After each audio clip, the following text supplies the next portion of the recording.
कुछ लोग अपने कंधों पर पानी के घड़े इत्यादि लादकर एक स्थान से दूसरे स्थान पर ले जाते हैं।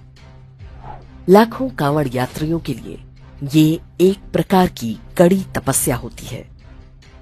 कई बार कांवड़ यात्री नंगे पांव या फिर बिना रुके यात्रा पूरी करते हैं। इसके पीछे भगवान शिव के लिए उनकी आस्था सबसे प्रमुख होती है। लेकिन इस आस्था के अतिरिक्त कांवड़ यात्रा का एक ऐसा विज्ञान भी है जिसके बारे में बहुत कम लोग जानते हैं।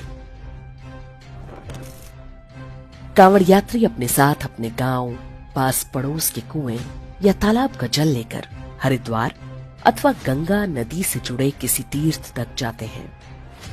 वहां पर वो इस जल से भगवान शिव का अभिषेक करते हैं और वापसी में गंगा का जल लेकर उसी मार्ग से अपने घर लौट आते हैं। कांवड़ की परंपरा के अनुसार गंगा जल से गांव के शिव मंदिर में अभिषेक किया जाता है। साथ ही उस जल को कुओं और तालाबों में मिला दिया जाता है।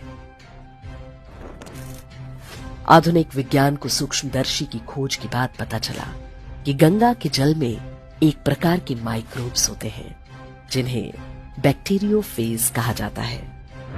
संभवतः हमारे पूर्वजों को ये बात हजारों वर्ष पहले से पता थी, इसीलिए गंगा के जल को गांव मिलाकर कुओं और अन्य जल स्रोतों में मिलाने की परंपरा आरंभ की गई। इससे गंगा के पानी में पाया जाने वाला बैक्टीरियोफेज गांव के कुएं, तालाब में पहुंच जाता है और वहां के जल में पाए जाने वाले हानिकारक जीवाणुओं को खाना शुरू कर देता है। हर वर्ष कांवड़ यात्रा के बहाने इसी प्रक्रिया को दोहराया जाता है ताकि गांव के लोगों को स्वच्छ जल मिलता रहे। पश्चिमी उत्तर प्रदेश में ग्रामीणों का ये सामान्य अनुभव है कि कांवड़ का जल आने के बाद बारिश के मौसम में होने वाली मौसमी बीमारियां नहीं होती।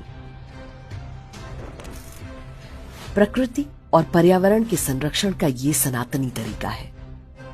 सैकड़ों हजारों वर्षों तक हमने इसी तरीके से अपनी पारिस्थितिकी को सुरक्षित रखा, लेकिन समय के साथ जल के स्रोतों का रूप बदल रहा है।